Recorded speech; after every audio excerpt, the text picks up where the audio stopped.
You know that Keeley Companies is all about fostering the world-class culture through their incredible cultural pillars. Well, it was time to add a seventh cultural pillar, Keeley Green. Guided by the mission to raise the sustainability standards by which they design, build, operate, and live, Keeley Green is dedicated to using a holistic approach to leave a positive impact on our environment, create a future that is sustainable for generations to come.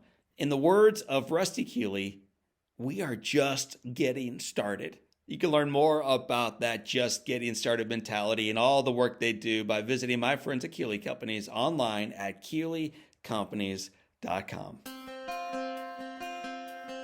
Welcome to the Live Inspired podcast with John O'Leary. John is the #1 national best-selling author of the book On Fire. He's a world-class inspirational speaker, and he's the host of the Live Inspired podcast. John interviews extraordinary individuals on their life story so that you can wake up from accidental living and more fully live your life story. Here's your host, John O'Leary. Confidence does not come from having all the answers. It comes from the willingness to try. My friends, that is a quote from today's guest. Her name is Jessica Cox. She's going to join us on the Live Inspired podcast. You may want to buckle up. You will need it as we elevate into life. This is a woman who is a skilled scuba diver. This is a woman who is a black belt. This is a woman who is a pilot. This is a woman who is a speaker who has traveled around the world delivering powerful messages.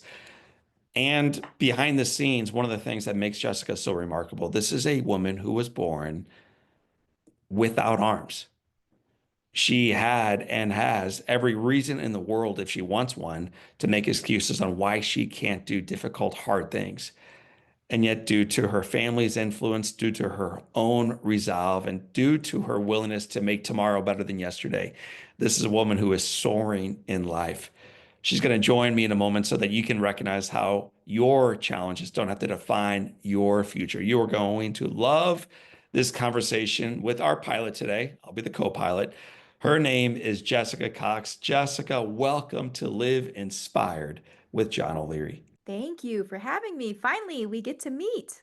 I have been hearing your name almost for as long as I've been a speaker. So that alludes to the fact that you and I both have a shared profession. We have some shared friends. I think we have a shared love of life and love of using our story to impact others. If you were to bump into someone in an airport, that's where you're taking this call from right now, and they say, Jessica, what do you do for a living? How do you respond And to that? well, that is definitely where we should start clarifying because if you were to Google me, it'd probably come up as, first armless pilot, pioneer in aviation. I'm in the Smithsonian on the Mall in Washington, D.C. They'll have all that.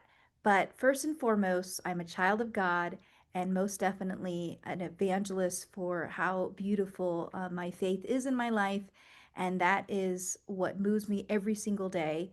I happen to do flying and have broken some records as meaning the world Guinness World Record for being the first pilot to fly with my feet. And I also practice martial arts, so I'm a fourth degree black belt in Taekwondo, and all of that has worked in a way to really set me up as a speaker of 18 years in 29 countries, and it's a beautiful way to marry all of that together to do the outreach, the work to reach others, to give hope.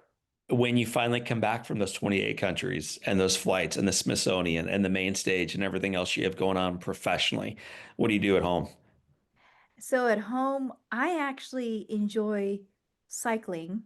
I enjoy, I was, I'm a woman of faith. So I had a women's meeting at the church last night. So faith is a part of my everyday. And I have a wonderful husband. He's also a pilot. He actually became a pilot after me. So we didn't even, when we met, he wasn't a pilot. And we had the shared common ground of Taekwondo because he's a fifth degree black belt in Taekwondo. So he and I went flying together this morning. It was beautiful as pilot couple. And we have a nice, cute little fur baby, Chewy. So I am a dog mom and I love him to pieces. He has been a wonderful part of our life for the past 4.5, almost 5 years now. So, Jessica, when people hear your voice, they hear joy. For those who are watching our conversation on the channels, they're seeing you just shine. That's what I look at right now. And if they weren't really listening closely, they may have missed the fact that you said armless, armless. You only mentioned it once, and then you immediately went on to pilot, and you immediately went on to Taekwondo, and you immediately went on to speaker around the world, and all these other things you're doing. And a major part of what you've overcome is the fact that you don't have arms. True.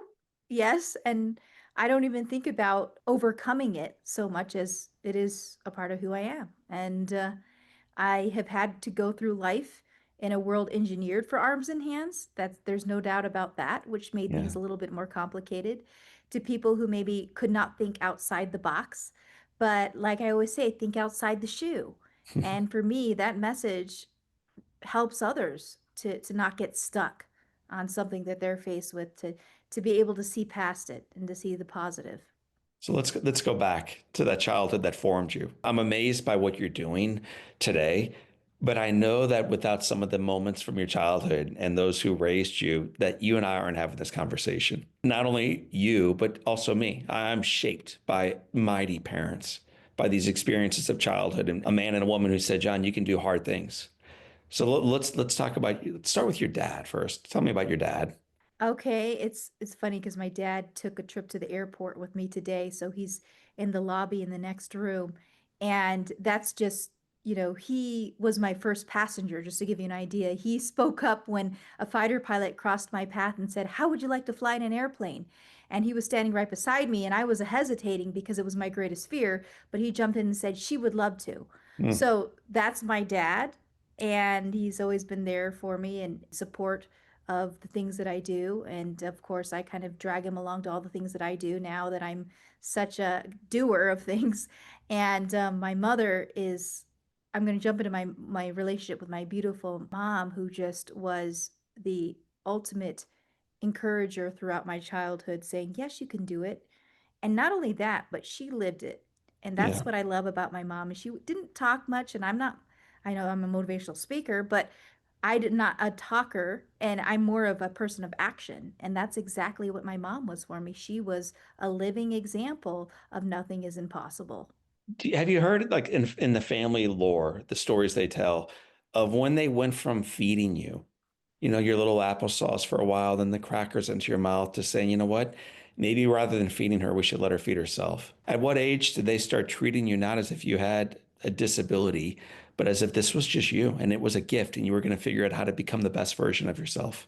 Well, that was a process because I think the hope of me using my feet and my toes as hands in substitution of not being born with arms and hands like my brother and my sister, they started to see that naturally develop. And it was just small things here and there. I mean, I disassembled a bullpen with my toes. I think I was must have been 3 years old, and I just twisted that bullpen, and I just opened it up, and I then put it back together, and they saw me and they're like, "Wow, she can put that pen together. She's pretty good with her toes." I remember my grandfather wanting me to do that for him a couple times because he was in disbelief. Yeah. And then when I was 4, if I remember right, it may have been 4 or 5, where I wrote my name with my right foot with just a pencil between my toes.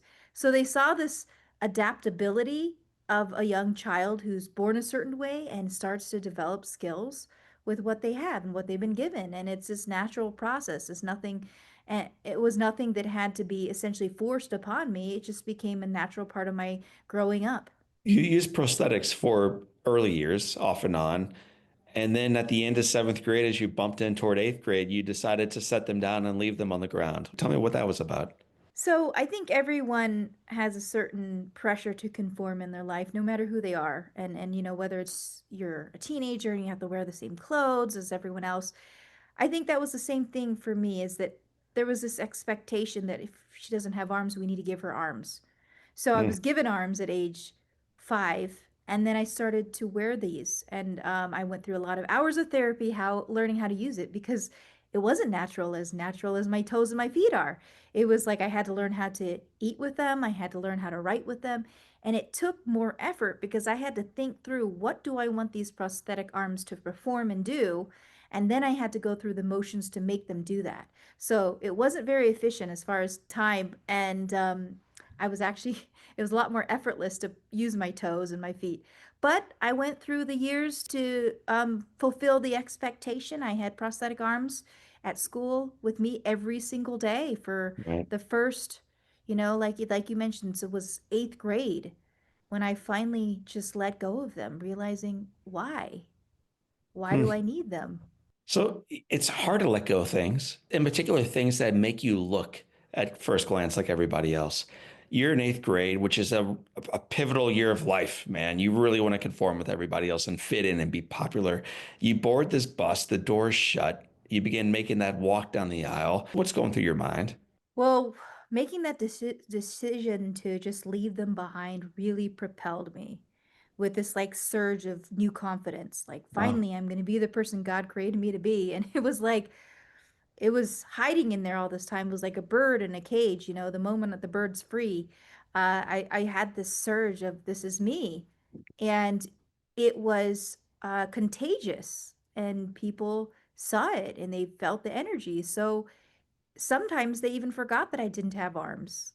So they had to be Hmm. reminded when they got to know me long enough. And I mean, I could even sit in the cafeteria somewhere using my toes and my feet, and people thought, oh, that's just her hands. So it was really a sense of finally, I'm going to be the person God created me to be, and there's no turning back.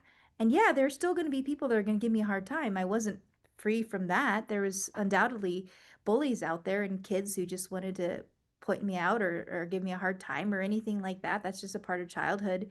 And I had to learn how to deal with it. But it wasn't every day. In Yeah. fact, I can only probably count close to 5 times that I really had a hard time. And that's pretty easy considering a whole childhood. Um, so for me, it was just like when I'm moving and being in the truth, it felt, and people knew it by the way I carried myself. Tell me what that means when I'm moving in the truth. It's just authenticity and it's honesty and it's really being, like I said at the very beginning of the interview, a child of God, and knowing that we're all here for a purpose. We're all part of something greater. And yeah, some of us are different, which is what is actually special about it all, is that no one is going to be like you. We have a uniqueness that we share with the world, and that's something that I had to come to learn to understand and appreciate and see it as a gift. When we're young, we get our value from external sources. And hopefully, as we age, we need less of that. For some of us, you're nodding your heads in agreement. For others, you think I'm wrong, and that's all right. But when you're young, you really need the external smiles and adulation and praise and acceptance. When you were young and you got those glances and those stares, or the mom, what's wrong with her questions asked by someone else of someone else, how did you learn to deal with that?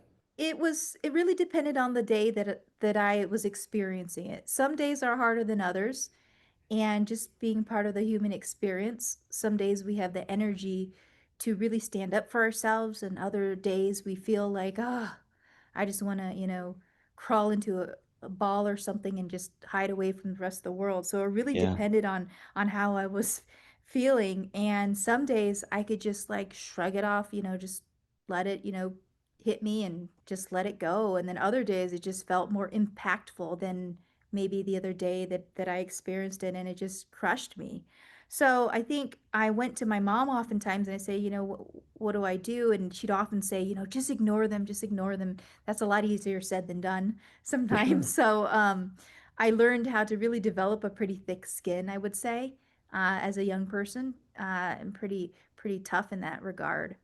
Even as we age, for those of us who physically seem fully capable and they seem like their lives are in order, when they deal with those on the outside who judge them or look down upon them for one reason or another, I think most of us take that kind of personally. It's hard not to. You learned how to develop a thick skin.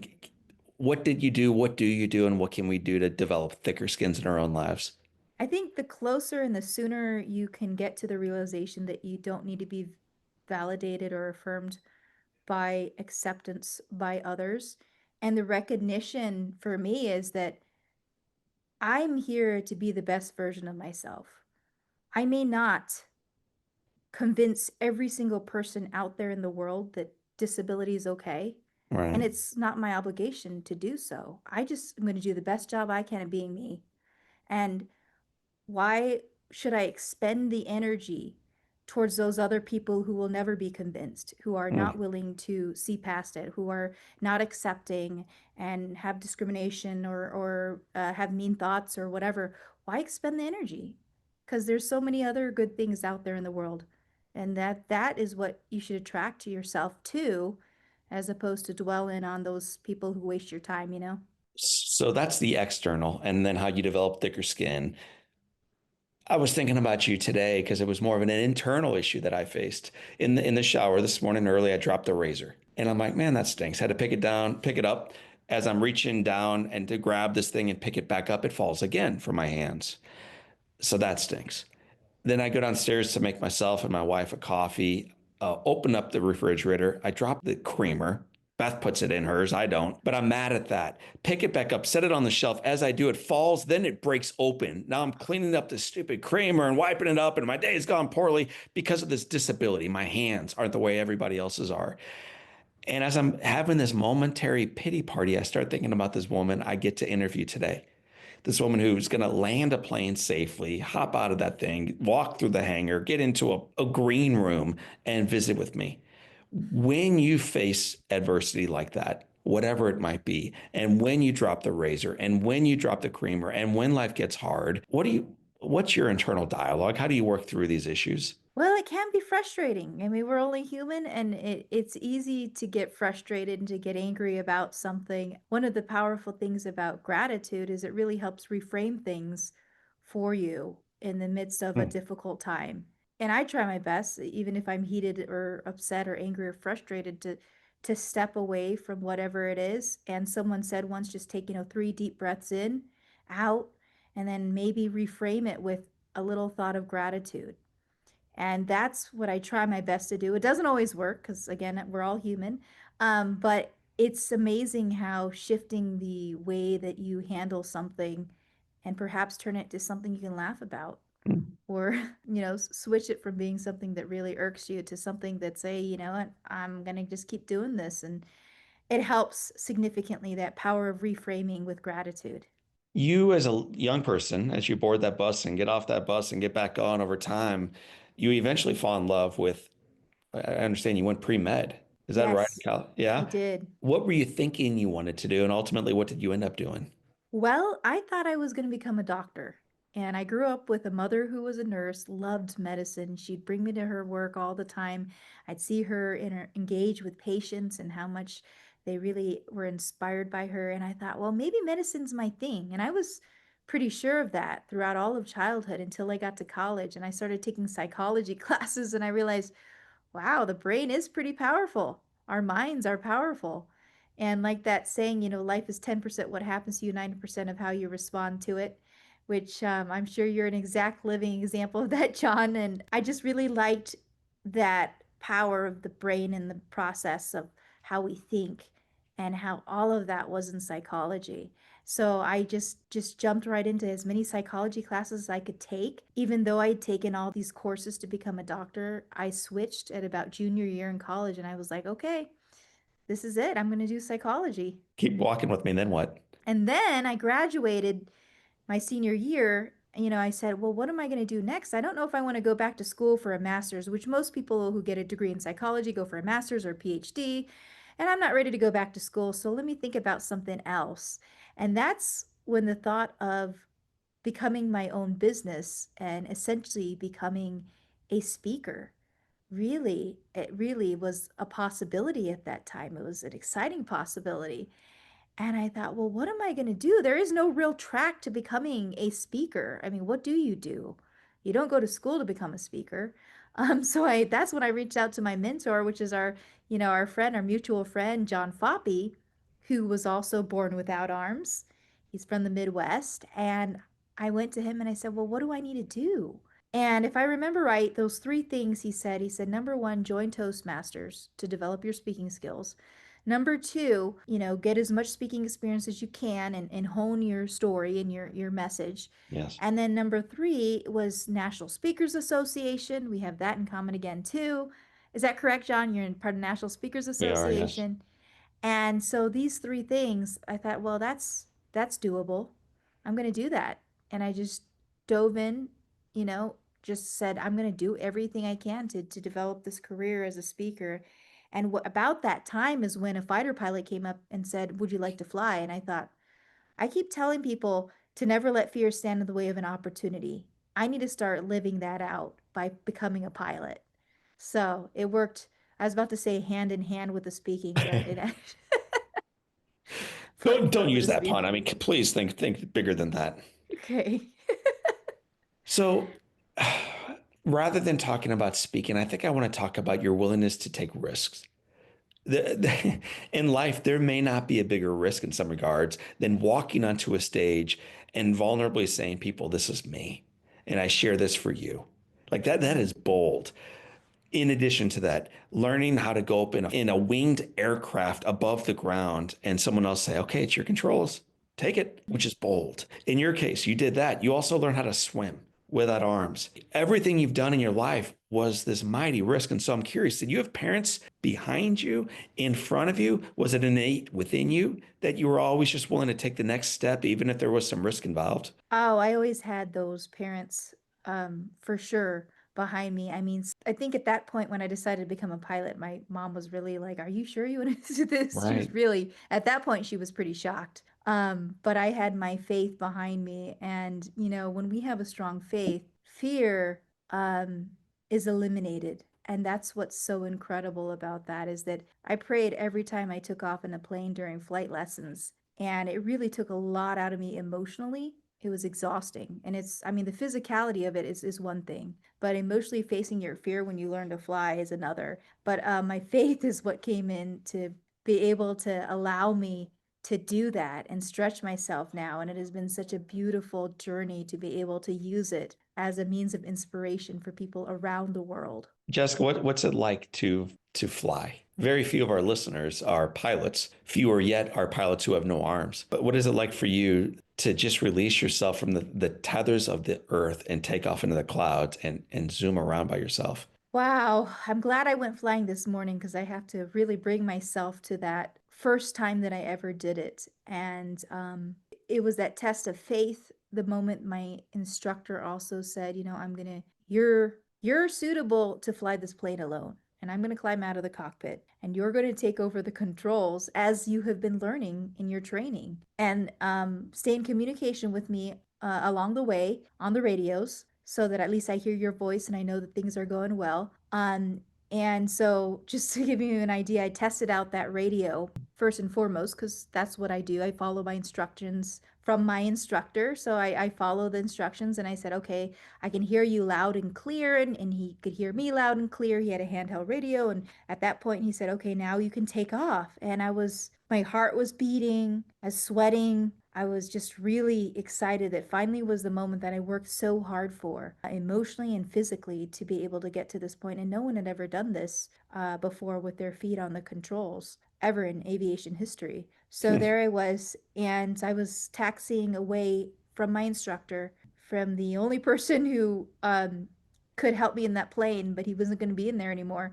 And so as I taxied away and I got ready to take off, my focus was it was perfect focus. I was just so focused on what I was doing, making sure I was doing everything correctly. And my instructor comes on the radio and says, okay, now you can take off. And I go ahead and do everything I do to power up the engine and take off into the sky. And as I'm taking off and lifting up off the ground into the sky higher and higher, I'm so focused, laser focused, that I didn't doesn't even hit me that I'm flying the plane alone.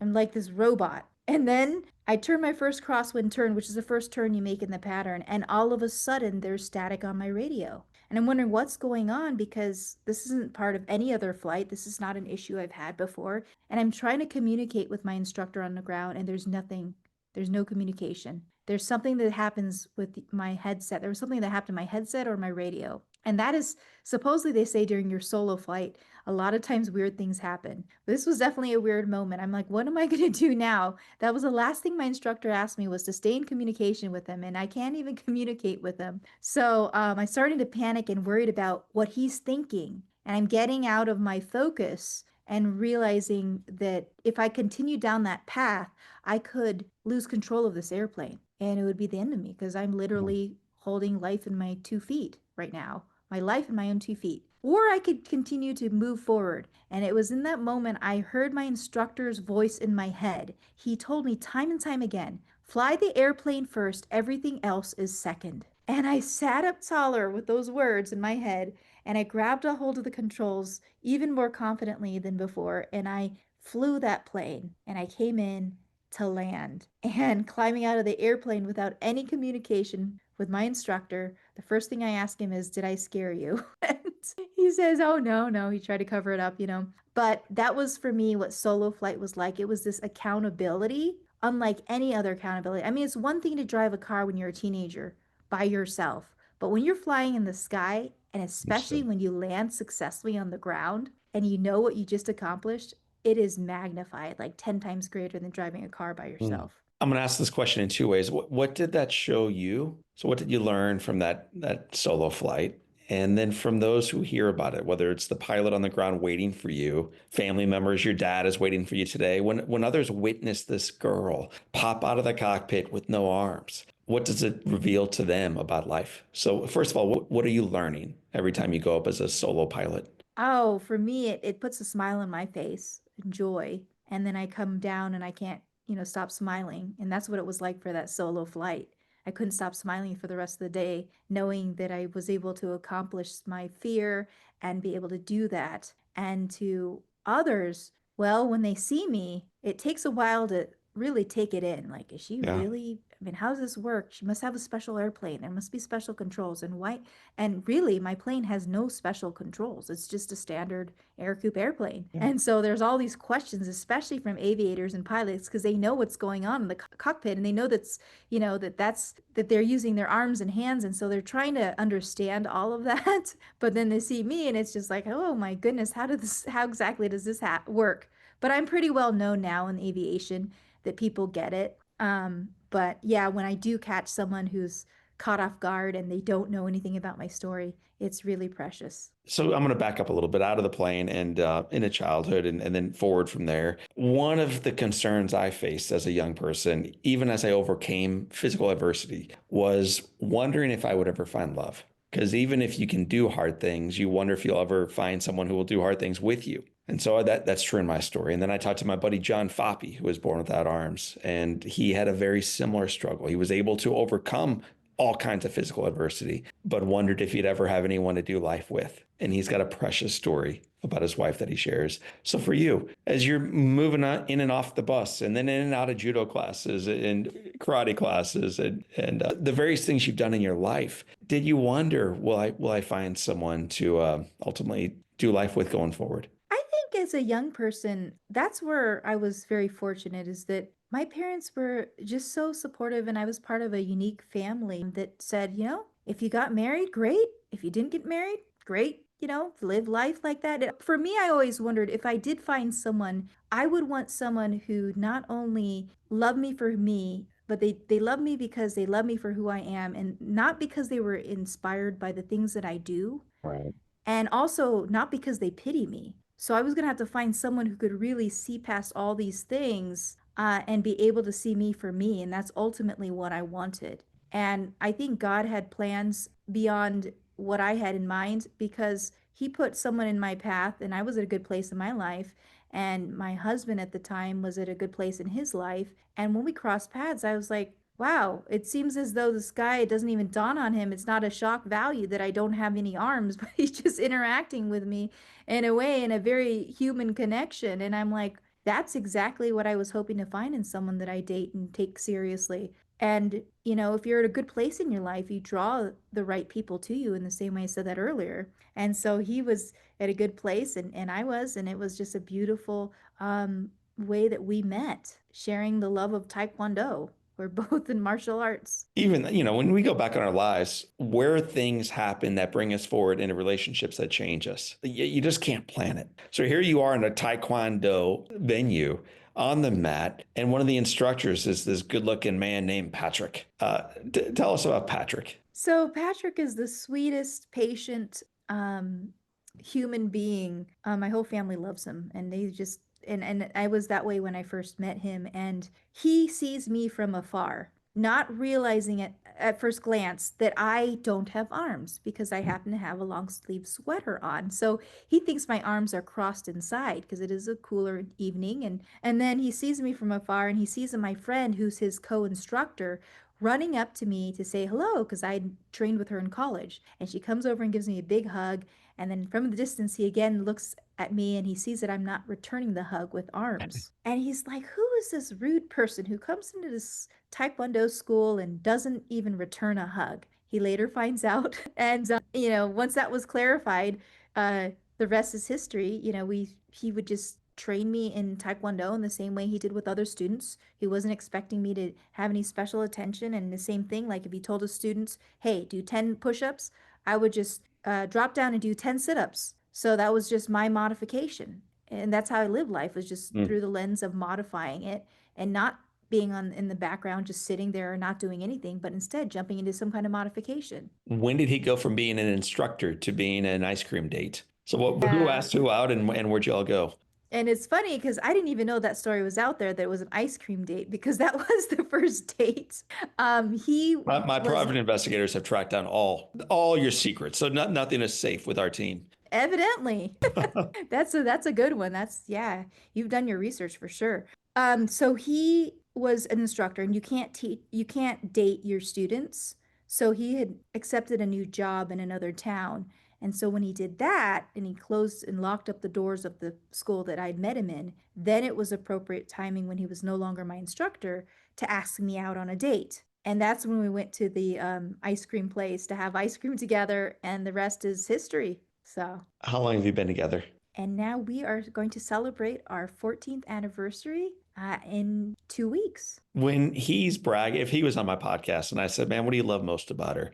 It's not that she doesn't have arms. It's not that she flies planes. It's not that she's into scuba diving. Like all the accomplishments, it's none of that. So I'm curious if I happen to see Patrick and say, man, what are you most wild about when you look at Jessica? What do you think the answer is? He'd probably say my adventurous spirit and wanting to go out and do all these things because he comes along. I mean, one day, I think it was my 30th birthday, and we were in an airplane ready for a skydive, and we were up, the 10,000 feet. And I think he turns to me and he says, you know what? No one actually asked me if I wanted to go skydiving, but I was just being a good sport because it's your birthday. And he said, oh, I'm so sorry. And at that point, you can't change anything. You're jumping out of that airplane. But he loved that. And he loves that that's how driven I am to do these adventure seeking things. And Mm. he's traveled with me now, probably over 10 of the countries that I've been to. And it's been such a special blessing for both of us to be able to share that with the world, and to share our relationship, not just, not just my story, but we do this together and it's a team. Mhm. You've been in 25 different countries. You've met audiences around the United States and around the world. And, at first, as a motivational speaker, inspirational speaker, it's you looking out. But afterwards, it's one to one. And I know you and me and most of my friends who do this work, like that's why we do it actually. Is there an interaction as you look around the countries you've been to of one person that you met that reminded you, like, man, I think that's why I do this work? Is there one conversation you had afterwards? Yes, there has to be that story about being in the middle of Ghana, in the capital city, Accra. And right there in the middle of this big city is one of the biggest venues for their events. And we're there, and I'm getting ready to speak, and I'm in the green room behind backstage. And in the green room, it's just myself and my husband in that green room. No one else is in there. But there's a knock on the door, and I go to open the door, and in comes this woman. She has gone through everything to get to that door, but she's not going to back down. And when she walks through the door, I see why. She's this really sweet woman who is also was also born without arms. And she's been living in Ghana her entire life. And she just says, I just needed to tell you how much I appreciate that you came here to Ghana to share the story of your birth and the things that you do. Because when I was born, and she was telling me her story about how she was, people in her community said she needed to be abandoned in the wilderness. So they advised her mother to go and abandon her in the wilderness. And of course, her mother didn't do that. Her father left, blaming her mother for this Wow. situation, having a child without arms. And then the mother had to raise her in hiding for all these years. And then some people came to her village and heard about the story and decided to give Louisa an education. And Louisa now is an elementary school teacher. But there's still stigma, and the stigma is what we were trying to change and shape around the country, and that's what she really appreciated, is that we were there to do that, and that was what was so special, and a reminder of what we do and why we do what we do. So I'm going to go through several of your quotes that I wrote down from your book. And at first I had like 13. I finally whittled it down to four. So here we go. Your greatest disability is the one you place on yourself. When I read that to you and you hear your own voice saying that and living it, tell our listeners and viewers what it means to you and them. Well, you know what? I really don't see myself as someone with a disability, and I understand, it's as a term that's used, but I don't see that. And I think that people oftentimes disable themselves, I guess, with their own limited mindsets, and it's really about not putting those limitations on yourself, but breaking free of them. And I'm so glad you're sharing some of these quotes because I wrote that book over a decade ago. Thanks, John, for reading my book. You're welcome. I'm always trying to bump up my friends on Amazon and in bookstores, so you are welcome. It was worth reading. I enjoyed it, obviously. Speaking about disabilities, you also wrote this: fear is the biggest disability of them all. And then you wrote, it stops us from living. Yeah. In your own words now, kind of outside of the book, tell me what that means. Well, if I would have stopped at becoming a pilot, and like I always say, on the other side of fear, and when you conquer your fear, there's everything you've ever wanted. And so we can't let fear stop us from doing those things, even though it's a little uncomfortable at first. Yeah. But knowing that we've done something despite the fear of it is so powerful. It boosts our confidence significantly. I decided early on that I wasn't going to let other people's expectations of me define me. That was since a very young age, where from the moment people would say things like, in the 90s, the term handicap was politically acceptable. And they'd say things, you have a handicap, you can't do that. I made a decision, I mean, as early as like 5 or 6, to not let those labels and the limitations that people wanted to put on me to affect me. Help me understand how I can do that in my life. Help me understand how I can teach my little ones, I have four, to do that in their lives, and help our listeners understand how we can do that in ours. Because I think so many of us cap our ceiling. So, how do you help us remove that and move forward? Wow. Well, first of all, I think you're doing probably an amazing job with your four little ones. So give yourself some grace and definitely, I know it's probably a constant challenge. I do the same thing with my little nieces. I have a 8-year-old niece, a 6-year-old niece, a 4-year-old niece, and a 1-year-old nephew. And so I like to give them that example of anything is possible and to really stretch their expectations and tell them that, being uncomfortable is okay. Right. Because when we are in a place where we may not feel certain about certain things and we're going to be learning all we can, we elevate our awareness, do everything we can. And actually, that discomfort can serve us. It serves us to help us to grow more. Mm, that's so good. All right, final quote, and then we'll move into what we call the Live Inspired Seven. I love this quote, though. Confidence does not come from having all the answers. It comes from not being afraid to try. And that's the going overcoming the fear as well, because a lot of times people have this fear of failure. But if we can get past that and recognize that failure is actually a learning experience, is a learning opportunity, then we'll approach things differently. We'll be more inclined to want to try because we know there's no such thing as failing Mm. and that it is an opportunity to learn. So it's again just really reframing the way that we see failure. So, my friend, you can go below the sea because you know how to scuba. You can go above the clouds because you know how to fly. You can move forward in life. You've been in 25 countries. You're married to the love of your life. Things are going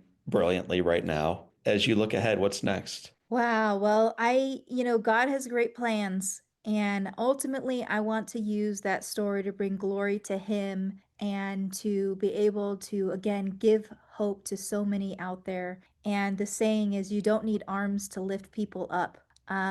Touching people, it's such a beautiful gift. And I'm going to reach and continue to do this as often as I can to all the places I get invited to. And I mean, I can only do so much traveling because I just got back from abroad like a couple weeks ago. It's exhausting, but I'm going to do the best I can to continue to be out there and getting that message and join you in the force to really help others around the world. Tell me about the impossible plane build. We are building the first ever airplane in aviation history that can be flown with feet. And here at the back of my shirt, I know the listeners probably can't see this, but some of the viewers can probably. But I have Hmm. a picture of the impossible. Well, it says we're building the impossible airplane, and it is going to be finished by the end of this year. A team of volunteers have helped build this literally out of a kit, and we're going to have modifications in the pilot command seat, which is the left seat, so that I can fly it in a lot more comfortable way than how I've been flying over the past 15 years. So now I can do more and it's more practical where I can go and hop in the plane, head over to a school where maybe a child without arms is learning how to tie their shoelaces or overcome some kind of challenge and be a voice and an advocate. So we have great plans for this. The big goal is to fly it over the Paralympic opening ceremonies. So in LA in 2028. So we hope to do that. If you can help me with any of that, John, let me know. Hey, you know what? It's amazing who listens to this podcast and who they know. So, although I don't know exactly who to make the phone call to, I promise you someone listening to our conversation does. That would be awesome. Yeah, we're also coming up on a we just did a fundraising goal. Someone is going to match $10,000 and we're closing in on that final fundraising goal for, once we finish, we're at about 5,000 now. Once we get that other five, we'll have someone who's going to match it. And that's going to help with some of these extra costs involved with building the plane. And we have such great plans for when it's finished, which if it's finished by the end of this year, we'll do test flying in the beginning of next. And then we could start in the spring of 2026 to do some amazing work to reach out to the world and share the message that disability doesn't mean inability.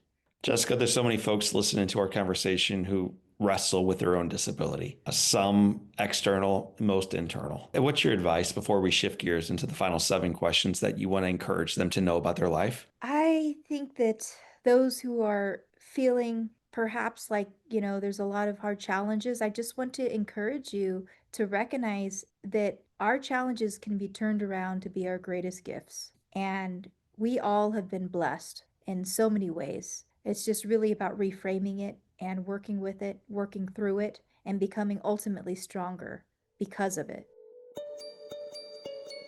My friends, the conversation that I'm having right now with Jessica Cox, we are approaching landing. We're about a mile and a half out, so we got to get her back in the jump seat. We're going to walk through the final seven questions together. Question number one from the Live Inspired Seven, Jessica, is what's been the most impactful book you've ever read? The most impactful book, I think it was The Secret, and I think that it's been many years since I read that book, but that was a pretty spectacular book.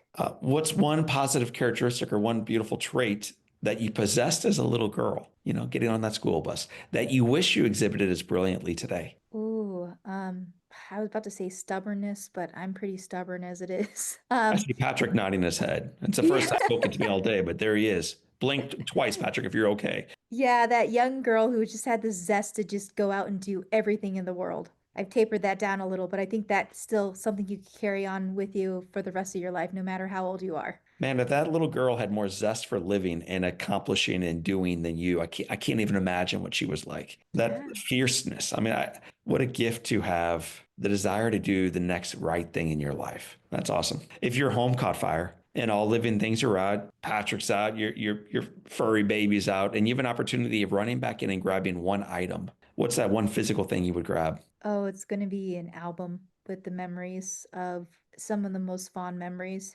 My mother has passed on, and it's going to be her ninth anniversary of passing on. But I would have something, a momentum of hers as well. Which one? I just probably be a picture of her. And there's this one picture of her standing right on like right next to a mountainside, and she just has her arms stretched like she's just ready to conquer the world. And that was my mom. Well, the apple has not fallen far from the tree, man. So congratulations on serving her well as you live forward in your life. If you could sit on a bench on a gorgeous day and have a long conversation with anyone living or deceased, who would you like to be next to? Oh, that's a hard one. Okay, so there was a woman who actually attempted to fly a plane. She was born with partial arms. So she had arms to her elbows, and this was from the 1930s, around Amelia Earhart's time. She attempted to fly a plane, and she got to a point where but this was with modifications to her arms. So she had some prosthetic limbs with her arms as opposed to using her feet. Yeah. And she modified this plane with the help of some engineer and was able to fly. However, when she went to try and convince, at the time, what was the equivalent to the Federal Aviation Administration, why she should be able to have a license, she was on her way flying across country to do so and ran out of fuel over Texas. And we all know Texas is a huge state. So she ended up dying in the attempt. But to talk to her a little bit about her flying adventures, she seemed like quite a woman. What's the best advice she, your mom, your dad, or anyone else ever gave you? So the best advice you've ever received is, I love this quote that someone shared with me. No one can make you feel inferior without your permission. And that's an Eleanor Roosevelt quote, if I'm correct. I'm pretty sure that's it. I love that because that helps you to really figure things out and stand up for yourself and be your best version of yourself.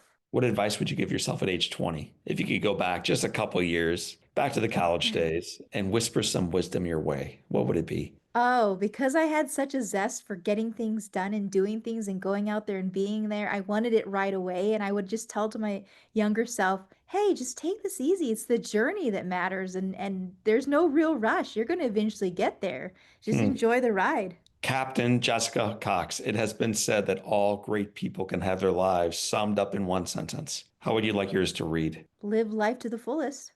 Well, she certainly did, whether above the clouds or below the water, or with Patrick taking a walk around the neighborhood. This is a woman who traveled the world, lived life to the fullest, and through her words and her example, taught the rest of us that we can too. Jessica, I want to thank you for the time today and for the example you are. Thank you so much, John, too. I want to sit down and do the same exact thing and ask you these questions now that we're connected. My friends, that is Jessica Cox. My name is John O'Leary. Today is your day. What a gift. Live inspired.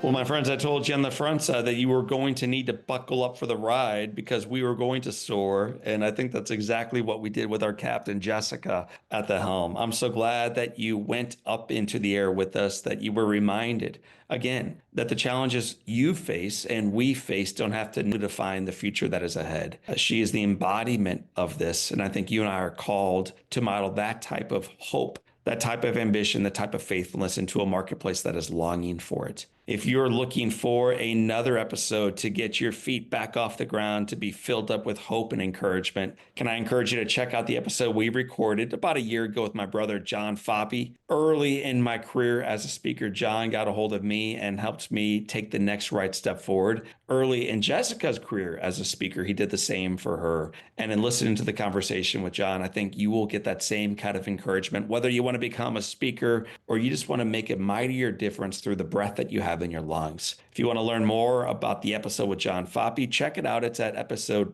672. If you can't find it on the Live Inspired podcast channel, cruise over with me instead to johnolearyinspires.com. One more time, I'll let you slow down and take notes. johnolearyinspires.com/podcast. And in the show notes of today's episode, I will have a link directly into John Foppe's episode. My friends, as always, I'm so grateful that we have an opportunity week over week of bringing you these remarkable individuals who show up on our show, not to brag about their life, but to celebrate in their experiences what is possible in yours. So for this time and until next time, my name is John O'Leary. And today, family, is your day. What a gift. Live inspired and keep soaring.